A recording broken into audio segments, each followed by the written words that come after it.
Hola, bienvenidos una semana más a Descubriendo Libros con José Cruz. Yo soy José Cruz y esta semana os traigo el top 5 de mis últimas lecturas. Y como siempre, ordenadas de peor a mejor. Bueno, pues vamos a empezar en el quinto puesto y con 3 estrellas con una obra muy curiosa. Se trata de un folletín de un francés, de un escritor francés de mediados del siglo XIX que se llama La novela de un joven pobre. Y el autor se llama Octave Feuillet. Bueno, Octave Feuillet era un señor que solía hacer comedias de salón, pequeñas piezas teatrales que se interpretaban y se llevaban a cabo en los salones de los aristócratas del Segundo Imperio francés. En este pequeño folletín que os traigo hoy, que bueno, me ha resultado muy curioso, o sea, no es de mucha calidad, pero la verdad es que está muy bien pues para ver cuáles eran los divertimentos de salón de los cortesanos de aquella época, que tenían así pues como una especie como de aire de enredo, de comedias de enredo.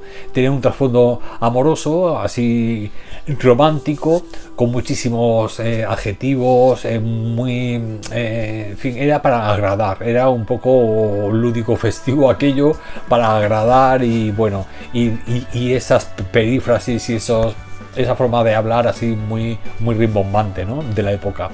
Entonces, pues ya os digo, esta obra en concreto, la de La novela de un joven pobre, fue la más conocida de este autor. Fue un éxito en su época y ya os digo, fue estrenada en 1857 y fue pues eso, un gran éxito en todas las interpretaciones que se hacían en los salones de la época, y fue lo que consagró a este hombre. Era una especie como de, no sé cómo decirlo, era el escritor favorito de la corte, por eso, porque hacía juguetitos de teatro, comedietas de teatro de estas de enredo, y entonces se podían interpretar en cualquier palacio de aquellos aristócratas, ¿no? Así que pues bueno, un folletín de la época que bueno, cayó en mis manos, digo, siglo XIX, un escritor francés, digo, vamos a ver qué tal, y luego me di cuenta pues de lo que era, y yo, bueno, digo, pues ya me lo termino porque estaba gracioso. Así que pues bueno, una obra pues con giros poco creíbles, con una relación entre el protagonista y la chica, y en fin, una comedia de enredo, romántica, pues eso, de fácil lectura. La verdad es que lo lees muy bien, muy sencillo y muy rápido, pero ya os digo, sin profundidad ninguna, y para agradar. Eran como obras de encargo de los aristócratas que se aburrían, y entonces pues cogían a escritores de estos, y bueno, y él era pues eso, era pues el escritor de la corte de aquella época, el más famoso entre la gente nobiliaria. Por lo tanto, pues bueno, un juguetito dramático, así de teatro, ¿no?, de obras de teatro de esa época, y que bueno, que está gracioso y curioso pues para echar un vistazo en los y ver luego también, la verdad, que ves la diferencia entre los escritores de calle, los románticos que acababan de terminar, y el realismo que estaba empezando, tan diferente, ¿no? O sea, un Solá, por ejemplo, lo comparas con este y dices, madre mía, vaya diferencia. Pero también es curioso ver la otra parte, pues eso, qué es lo que le gustaba a la gente rica de aquella época, a los cortesanos estos y a los aristócratas, y eso del Segundo Imperio francés. Bueno, pues nada, un 3 estrellas en el quinto puesto. Bueno, en cuarto lugar y con 3 estrellas también, os traigo a Robert Balser con El paseo. El paseo es uno de los muchos relatos que escribió Robert Balser, y que junto a las novelas cortas pues fue lo único que escribió prácticamente. No escribió ninguna novela así muy extensa, eran todos relatos o novelas cortas. Este autor además tuvo un periodo de escritura muy cortito. Solamente escribió el chico entre 1904 y 1925. Es decir, que estuvo ahí unos 21 años solamente tuvo como periodo de producción. y es que Robert Balser era un escritor que heredó, o sea, como herencia tenían enfermedades mentales, tenían unas enfermedades mentales sus familiares, entonces él heredó esta enfermedad que bueno, que al final acabó con él. Entonces, pues bueno, pero en ese corto periodo de 20 años que estuvo escribiendo, dejó muchísimos relatos con, bueno, muy interesantes y con una calidad literaria exquisita, ¿no? Robert Balser empezó con la poesía, por eso por lo que este relato me ha parecido muy recargado, ¿no? Un poco recargado, un poco rococó, ¿no? Pero bueno, no hay que, en fin, no le quito el mérito de que, vamos, tiene una prosa exquisita, ¿no? Era un hombre era un escritor además muy afamado, entonces entre los círculos literarios había muchos escritores famosos que bueno, que hablaban muy bien de él, de Robert Balser, y que leían sus relatos y su poesía pues ávidamente, ¿no? Como era el caso de Kafka, por ejemplo. Le encantaba a Robert Balser, Thomas Mann, Musil, Canetti, Walter Benjamin, Claudio Magris, es decir que todos los escritores de aquella época, la verdad es que les gustaba este hombre. Robert Balser nació en Suiza, pero escribía en alemán. Entonces, pues para mí lo que más me ha gustado este relato de 80 páginas es muy breve y, como dice su título, es el paseo de un hombre que sale por la mañana, empieza a caminar por las calles de la ciudad y a describir todo lo que ve, ¿no?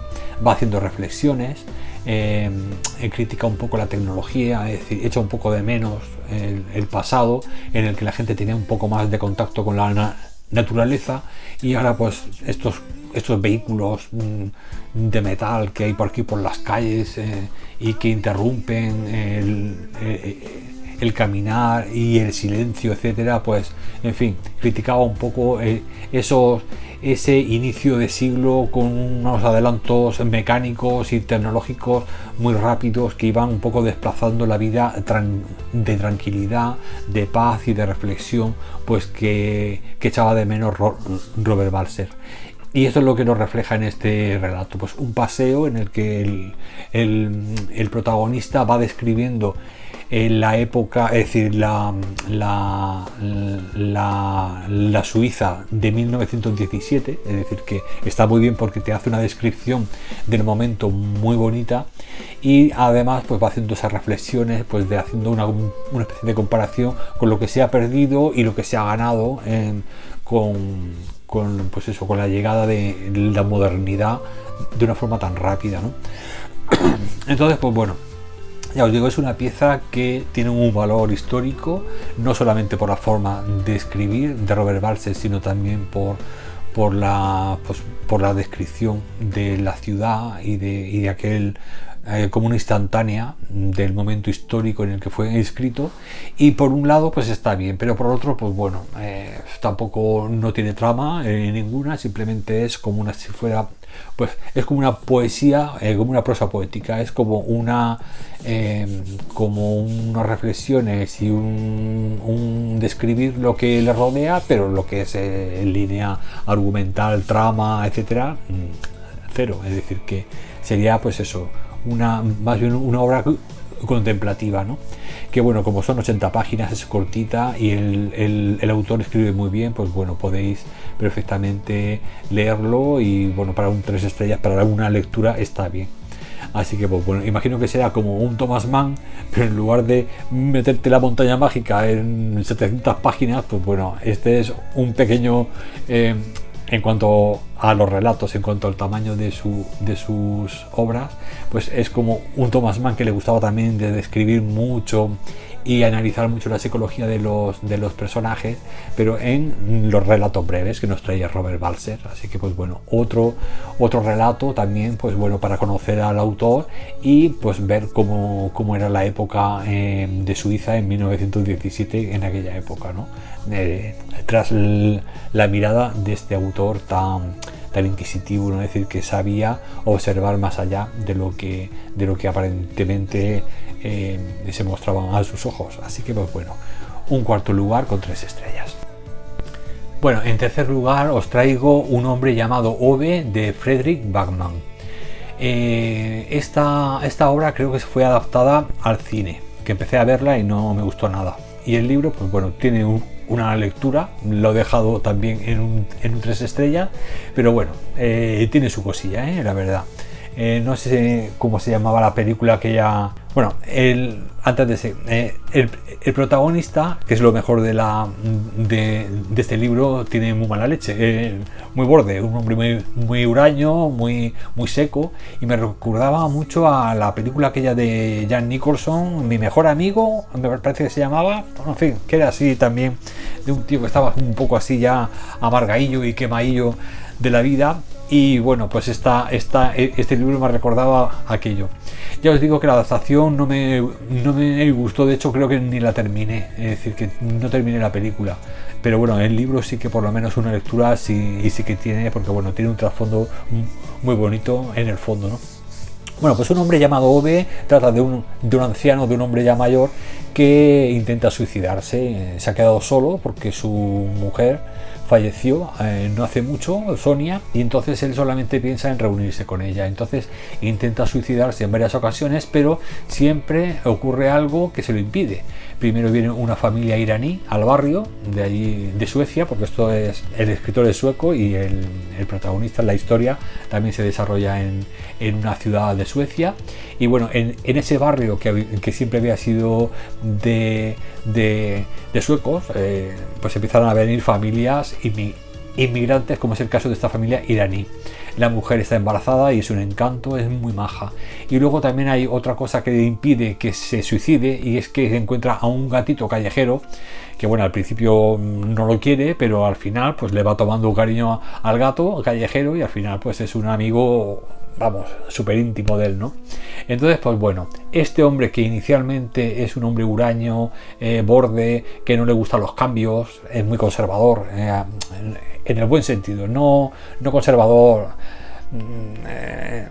en fin, como podéis imaginar, ¿no? Sino conservador en que es un hombre ya que al tener una edad pues conserva unas costumbres y que el cambio de vida pues no le gusta, que se cambien las cosas de su alrededor, que es en donde él, en ese entorno en el que se siente más seguro, ¿no? Es un hombre que siempre había sido muy manitas, le gustaba mucho el bricolaje, sabía arreglar las cosas, pero además sabía hacerlo con sentido común, con mucha pericia, ¿no? Y dejaba las cosas, vamos, que te arreglaba una cosa y eso ya no se rompía nunca más. Por lo tanto era un hombre así que a lo mejor a nivel intelectual no se había desarrollado, pero a nivel de trabajador manual pues era un hombre muy capaz, ¿no? Y todo lo solucionaba y todo. De todas formas, ya os digo, quería tanto a su esposa que al fallecer ella, él se queda solo y ya su mundo prácticamente ya no tiene sentido para él, ¿no? De todas formas, para sentirse seguro sigue con su habitual costumbres, siempre que lo que estaba siempre haciendo con su esposa lo sigue haciendo en casa, y luego en el barrio como revisa que las puertas de los garajes no estén abiertas, que se cumplan las normas de la comunidad, en fin, el típico peñazo de estos abuelos, de estos pesados que hay en las comunidades, que no te puedes salir de la norma, pues se lo ve y ya os digo, al principio te cae mal porque dices, este hombre es tonto o es un coñazo, o sea, no deja vivir a nadie, ¿no? Son de esos que están ahí vigilando a ver si haces algo o gritas o haces cualquier cosita y te sales de las normas. Pero luego poco a poco te vas dando cuenta de que es un amargado, de por qué está así y tal. Y aunque le cueste, pero cuando conoce a esta familia de iraníes, que además mola mucho porque la mujer está embarazada, pero es un encanto, es súper maja. Tiene luego también una niña y el marido es un poco torpón. Pero es un muy buen tío, es como si fuera un hippie así, no sé, una cosa muy rara, pero mola mucho, ¿no? En la familia, totalmente contrario 100% a lo oeste, ¿no? Y entonces, pues claro, llega un par de situaciones que hacen pues que se vayan relacionando y van haciendo que el oeste, pues como si fuera una cebolla, poco a poco le van quitando las capas y se dan cuenta de que en el fondo, en el corazón del tipo hay algo bonito, ¿no? Hay algo hermoso. Entonces, pues bueno, es esa, pues bueno, empieza como una comedia negra, quizá, así muy satírica, muy sarcástica. El personaje de este tío es lo más sobresaliente porque es un borde que no quiere socializarse con nadie, pero luego poco a poco pues van viendo pues cómo se va integrando, o sea, va abriéndose a los demás porque lo necesitan, porque tanto con unos marronacos que no veas. Y entonces al final pues va un poco a poco dejándose arrastrar por toda esta gente, y la verdad es que el final es muy bonito también, muy emotivo. Así que pues bueno, es un libro que ya os digo que para una lectura sí que está bien, es de estas que te puedes leer en verano, o incluso para desintoxicarte de dos grandes tochos de esos así muy profundos, pues está bien para ese tipo de lectura y poco más, vamos, que no. Así que pues bueno, un 3 estrellas. En el tercer puesto bueno, en segundo lugar, y ya con 4 estrellas, os traigo un relato de Luis Sepúlveda que se llama Historia de una ballena blanca. Luis Sepúlveda es un cineasta y escritor chileno. Y bueno, Chile, sabes que por su forma geográfica alargada, pues bueno, al final, en el sur, hay una zona de Chile que da ya muy cerca de la Antártida y eso. Entonces pues ahí hay una playa donde a veces se reúnen las ballenas. Este relato es un relato que bueno, que quiere ser, de hecho a mí me ha gustado mucho, lo he disfrutado mucho, pero también lo he sufrido un poco, también os lo tengo que decir, porque sabéis que a mí me encantan los animales, y bueno, y había un momento ahí de sufrimiento que lo pasé mal. Pero bueno, es un relato que bueno, es una oda a la naturaleza, al mar y a las ballenas, es decir, al respeto por la naturaleza, ¿no?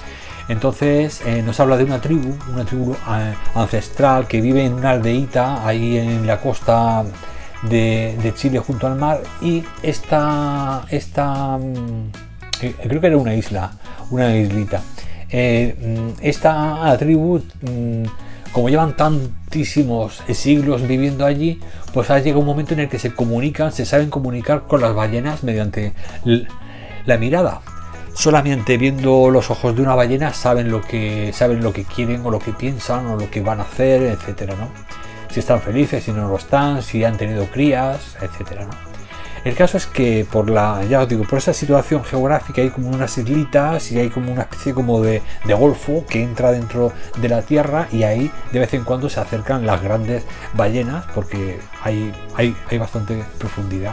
Entonces ahí ha habido ancestral durante años y durante siglos, ha habido esa relación entre humanos, esta tribu que se llama los hombres del mar, con las ballenas. El caso es que bueno, pues empiezan a suceder una serie de cosas, los adelantos, llegan balleneros, llegan los propietarios de cargueros que no quieren que hayan animales ahí para poder pasar sus barcos y su historia, y a partir de ese momento ya empiezan a ponerse las cosas un poco chungas, ¿no? Para las ballenas. En concreto para el protagonista de este relato, que es un cachalote, un gran cachalote gris, creo que era,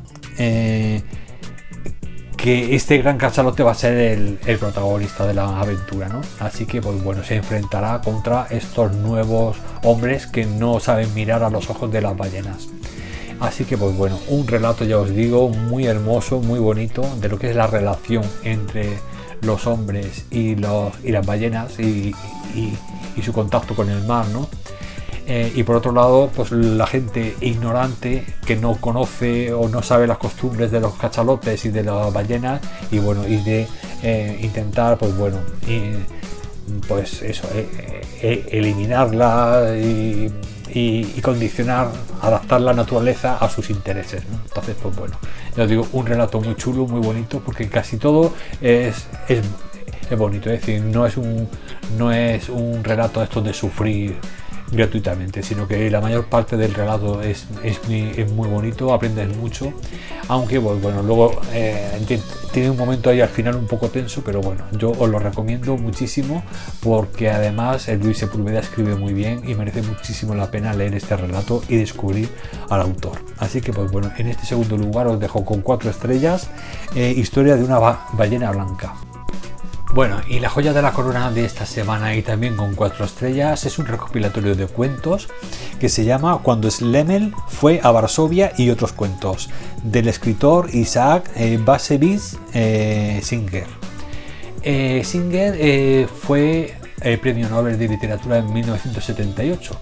Era un escritor de origen polaco que bueno, luego se nacionalizó estadounidense y bueno, en el 35 se fue a Estados Unidos y ahí pues estuvo escribía en yiddish con los caracteres de judíos.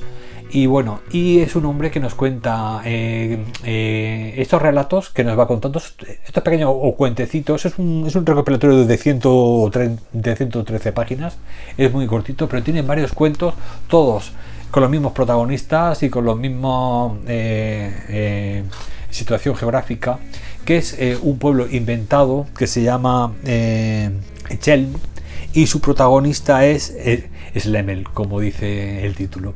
Pues bueno, es una ubicación inventada, pero que nos habla mucho del pueblecito donde él se crió, en Polonia, que entonces era el Imperio Ruso del Zar. Pues cuando él nació allí, este autor, Singer, ese pueblecito viene más o menos a ser lo que nos cuenta en este libro el pueblo de Chelm.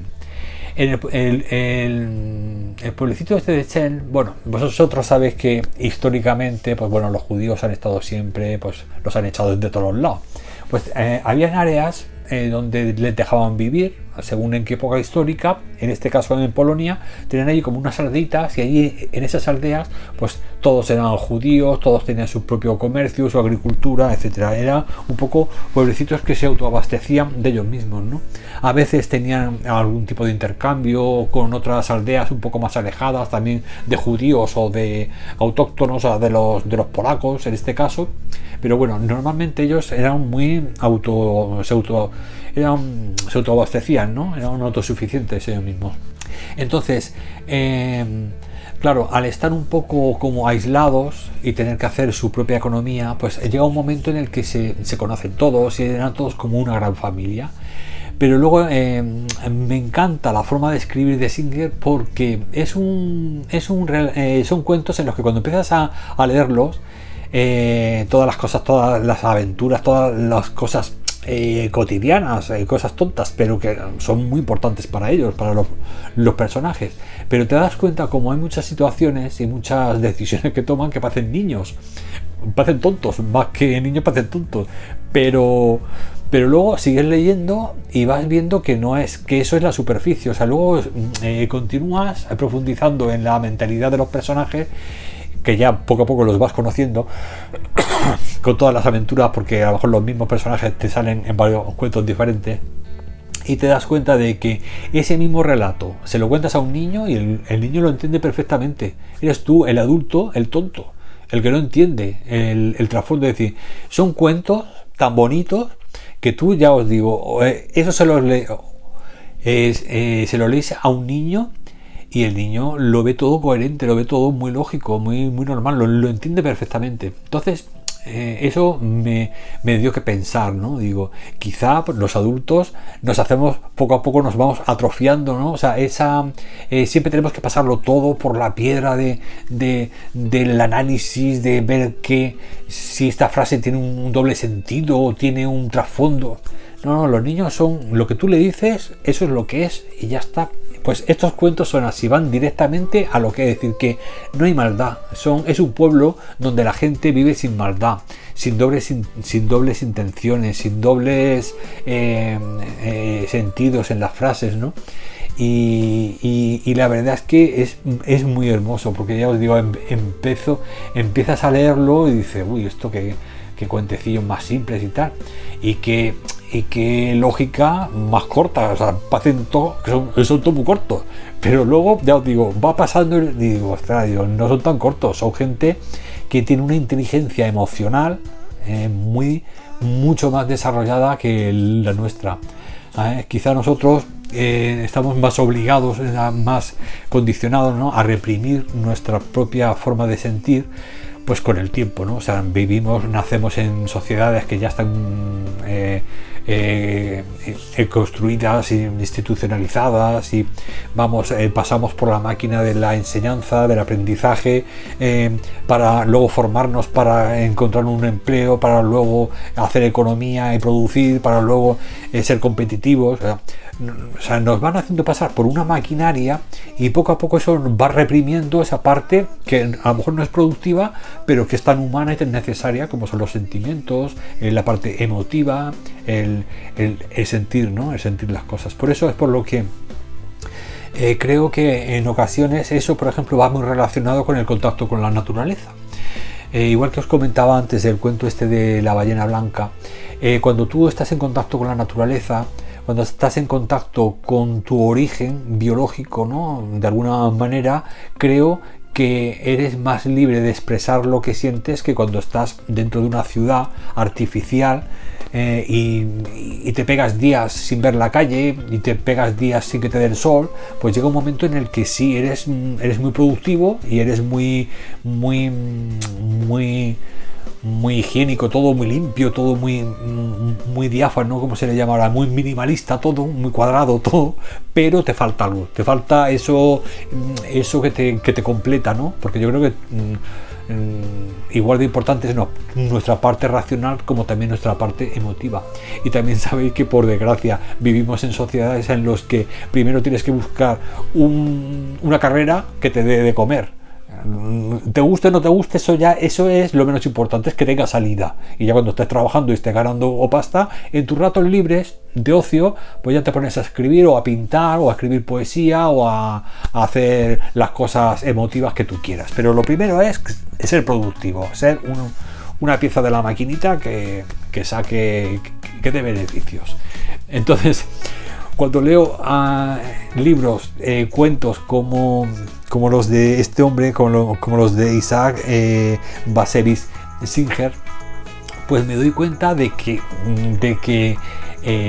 ya os digo, ese contacto, además, personajes que están siempre hablando, o sea, están siempre con cualquier tontería, se pegan ahí hablando. Y luego hay un grupo de personajes que me encanta, que son los viejos, son los ancianos, los grandes sabios, y cuando hay algún marrón, o sea, algún marrón es una tontería, a lo mejor es una, yo qué sé, que no sé, que a lo mejor han enviado a uno para hacer comercio y ha perdido 3 monedas.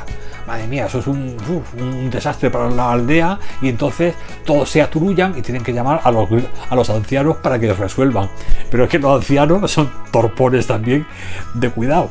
Empiezan entre ellos empiezan a analizar la situación, y tú dices, pero bueno, aquí que no hay ninguno sano, que, o sea, es muy gracioso, está muy chulo. Pero al final todo se arregla porque todos tienen, todos ponen de su parte para que se solucione, ¿no? Así que es muy bonito. La verdad, son cuentos que te hacen viajar no solamente a otra época y a otra forma de vivir, sino también te hacen viajar a una condición humana, a una forma de entender la humanidad, vamos, totalmente, radicalmente distinta a la de hoy. Así que, con todas las cosas que están pasando hoy en día en la actualidad, ver estos comportamientos y cómo era la gente tan humilde, tan sencilla, tan sincera, con ese fondo que abría el corazón a los demás y siempre pensaba en los demás antes que en él, pues me parece una joyita muy, muy hermosa y es preciosa. Así que bueno, os recomiendo, ya os digo, este recopilatorio de cuentos. Es el segundo que leo de Singer. Había otro que ya me leí, también me encantó, pero bueno, ya os lo traeré más adelante. Creo que el otro era un 5 estrellas. Así que bueno, este con 4 estrellas en primer lugar es mi joya de la corona de esta semana. Así que pues bueno, ya con esta última recomendación, como habéis visto, casi todos los libros de esta semana me los he leído en digital. No he leído nada en papel, pero bueno, es porque como he estado muy ajetreado estas semanas pasadas, pues prefería tirar de Kindle que de papel. Y lo que me estoy leyendo desde papel, que sabéis que siempre llevo dos en danza, el de papel es el que la lectura conjunta que llevo con Pablo, que al final hemos elegido un tochaco de 700 y pico páginas, y por lo tanto pues lo voy alternando con los de la semana, ¿no? Así que pues, bueno, espero que os haya gustado este top 5 de la semana y que hayáis descubierto alguna lectura interesante para anotarla en vuestra lista de pendientes.